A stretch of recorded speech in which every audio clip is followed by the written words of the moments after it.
Assalamualaikum warahmatullahi wabarakatuh. Pertama-tama dan yang paling utama, marilah kita panjatkan puji syukur atas kehadirat Allah Subhanahu wa Ta'ala yang telah memberikan kita nikmat kesehatan, ketenangan, dan kebahagiaan. Tak lupa pula kita kirimkan salawat serta salam kepada junjungan kita Nabi Muhammad Sallallahu Alaihi Wasallam. Yang terhormat dosen pengampu mata kuliah perpajakan Bapak Zulkarnain MSI dan teman-teman yang saya sayangi. Perkenalkan, nama saya Rasmi, NIM 19.2800.036, Prodi Akuntansi Lembaga Keuangan Syariah. Di sini saya akan menjelaskan rangkuman materi mata kuliah perpajakan. Yang pertama yang akan saya jelaskan yaitu sejarah perpajakan. Pajak merupakan kewajiban kenegaraan dan pengabdian peran aktif warga negara dalam upaya pembiayaan pembangunan nasional. Kewajiban perpajakan setiap warga negara diatur dalam undang-undang dan peraturan-peraturan pemerintah. Pajak adalah iuran wajib yang harus dibayar masyarakat kepada pemerintah tanpa mendapat imbalan dan sifatnya memaksa. Sumber pendapatan negara yang berasal dari pajak terbagi dalam 7 sektor, yaitu pajak penghasilan, pajak pertambahan nilai, pajak penjualan atas barang mewah, pajak bumi dan bangunan, pajak ekspor, pajak perdagangan internasional, serta biaya masuk dan cukai. Sebenarnya di Indonesia sudah mengenal pajak sebelum masuknya Belanda. Saat itu pajak dikenal dengan istilah upeti. Upeti sendiri adalah pajak yang harus dibayar oleh rakyat untuk kepentingan pribadi dan operasional kerajaannya. Contohnya seperti membangun istana atau membiayai rumah tangga kerajaan. Ketika Belanda masuk dan menjajah Indonesia, saat itulah mengenal sistem perpajakan modern. Ada dampak negatif akibat dari pengenaan pajak di era kolonial dan era sebelumnya, yaitu membuat sebagian masyarakat menganggap bahwa pajak itu hanya bentuk dari superioritas penguasa kepada rakyatnya. Karena pada masa itu hampir semua sektor pemungutan pajak dilakukan dengan cara manual dan tanpa pengawasan. Hal inilah yang kadang menjadi penyebab terjadinya penyelewengan pemungutan pajak pada masa itu dan meninggalkan kesan kurang baik sampai sekarang.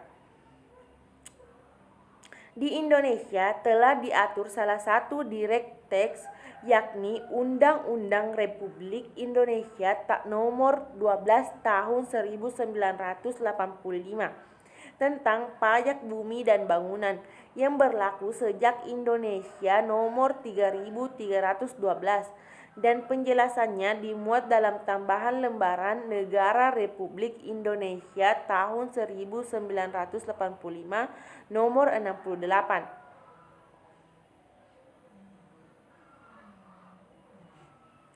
Pajak berdasarkan sifatnya.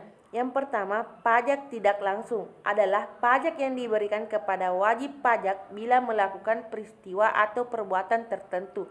Contohnya, seorang baru akan dikenakan pajak PPN apabila membeli suatu barang. 2. Pajak langsung adalah pajak yang dikenakan pada wajib pajak secara bersamaan baik perorangan maupun badan usahanya. Contohnya pajak penghasilan atau PPH dan pajak bumi dan bangunan atau PBB. Pajak berdasarkan pemungutannya.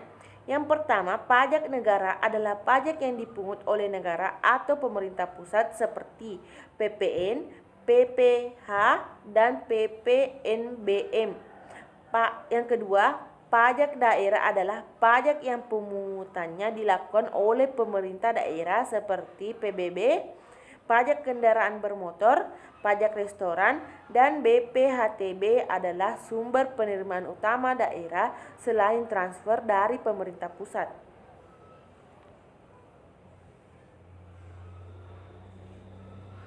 Fungsi perpajakan. Yang pertama, fungsi anggaran. Salah satu tugas utama negara adalah melakukan pembangunan nasional seperti menyediakan fasilitas kesehatan, pendidikan, infrastruktur, dan pelayanan publik lainnya. Yang kedua, fungsi mengatur. Fungsi pajak satu ini mencerminkan kebijakan perekonomian suatu negara. Yang ketiga, fungsi stabilitas. Pajak juga memiliki fungsi stabilitas yang memainkan peranan penting dalam keseimbangan perekonomian suatu negara seperti mengatasi inflasi maupun deflasi. Yang keempat yaitu fungsi retribusi pendapatan. Salah satu penjelasannya yang sering dikaitkan dengan fungsi retribusi adalah pemanfaatan pajak untuk membuka lapangan pekerjaan. Sistem perpajakan ada 3, yaitu yang pertama, self-assessment system, merupakan sistem pemungutan pajak yang membebankan penentuan besaran pajak yang perlu dibayarkan oleh wajib pajak yang bersangkutan. Contohnya adalah jenis pajak PPN dan PPh. Yang kedua, official assessment system, merupakan sistem pemungutan pajak yang membebankan wewenang untuk menentukan besarnya pajak terutang pada fiskus atau aparat perpajakan sebagai pemungut pajak, contohnya PBB. Yang ketiga, withholding system, besarnya pajak dihitung oleh pihak ketiga yang bukan wajib pajak dan bukan juga aparat pajak atau fiskus. Contohnya adalah pemotongan penghasilan karyawan yang dilakukan oleh bendahara instansi terkait. Kepatuhan pajak. Kepatuhan pajak adalah suatu perilaku di mana wajib pajak atau WP memenuhi semua kewajiban perpajakan dan melaksanakan hak perpajakannya. Yang ada 2 kepatuhan pajak, yaitu yang pertama kepatuhan pajak formal. Kepatuhan pajak formal adalah suatu perilaku di mana WP atau wajib pajak berupaya memenuhi kewajiban perpajakan secara formal sesuai dengan ketentuan formal dalam Undang-Undang Perpajakan.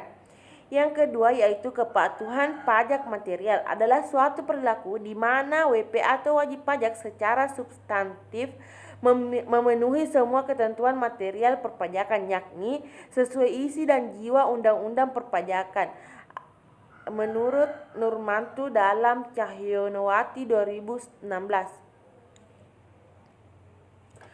Faktor-faktor yang mempengaruhi kepatuhan wajib pajak yaitu yang pertama, pemahaman terhadap sistem perpajakan, 2, kualitas pelayanan, 3, tingkat pendidikan, 4, tingkat penghasilan, 5, persepsi wajib pajak terhadap sanksi perpajakan. Mungkin itu yang sempat saya sampaikan dan paparkan. Lebih dan kurangnya mohon dimaafkan. Wabillahi taufik wal hidayah. Assalamualaikum warahmatullahi wabarakatuh.